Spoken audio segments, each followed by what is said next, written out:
64ാമത് സംസ്ഥാന സ്കൂൾ കലോത്സവം ഒരുക്കങ്ങൾ അന്തിമഘട്ടത്തിലേക്ക്. കലോത്സവത്തിന്റെ സുഗമമായ നടത്തിപ്പിനായി തൃശൂരിൽ വിവിധ വിഭാഗങ്ങളുടെ യോഗങ്ങൾ ചേർന്നു. ജനുവരി 14 മുതൽ 18 വരെയാണ് കലോത്സവം അരങ്ങേറുന്നത്. 14 രാവിലെ 10 മണിക്ക് മുഖ്യവേദിയായ തേക്കിൻകാട് മൈതാനത്ത് മുഖ്യമന്ത്രി പിണറായി വിജയൻ കലോത്സവം ഉദ്ഘാടനം ചെയ്യും.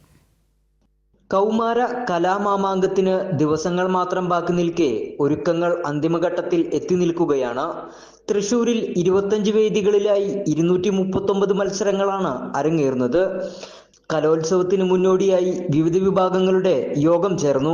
പ്രധാനാധ്യാപകർ, പ്രിൻസിപ്പൽമാർ, സ്കൂൾ മാനേജ്മെന്റ്, PTA പ്രതിനിധികൾ, 19 സബ് കമ്മിറ്റി കൺവീനർമാർ, ഓട്ടോറിക്ഷ തൊഴിലാളികൾ, വിദ്യാർത്ഥി യുവജന സംഘടനകൾ, രാഷ്ട്രീയ പാർട്ടികൾ തുടങ്ങിയവരുമായി പ്രത്യേക കൂടിക്കാഴ്ച നടത്തി. കലോത്സവത്തിന്റെ വരവറിയിച്ചുകൊണ്ട് ജില്ലയിലെ എല്ലാ സ്കൂളുകളിലും ബോർഡുകൾ സ്ഥാപിക്കും.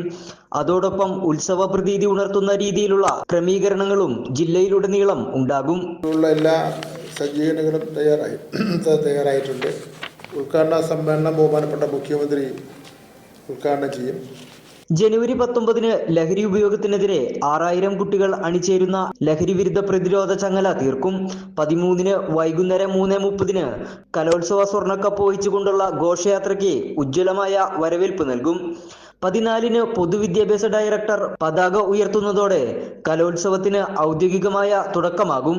തൃശൂരിന്റെ പൂരപ്രൗഢി വിളിച്ചോതുന്ന രീതിയിൽ ഇലഞ്ഞിത്തറമേളവും 64ാമത് കലോത്സവത്തെ സൂചിപ്പിച്ചുകൊണ്ട് 64 കുട്ടികൾ അണിനിരക്കുന്ന വർണ്ണാഭമായ കുടമാറ്റവും നടക്കും.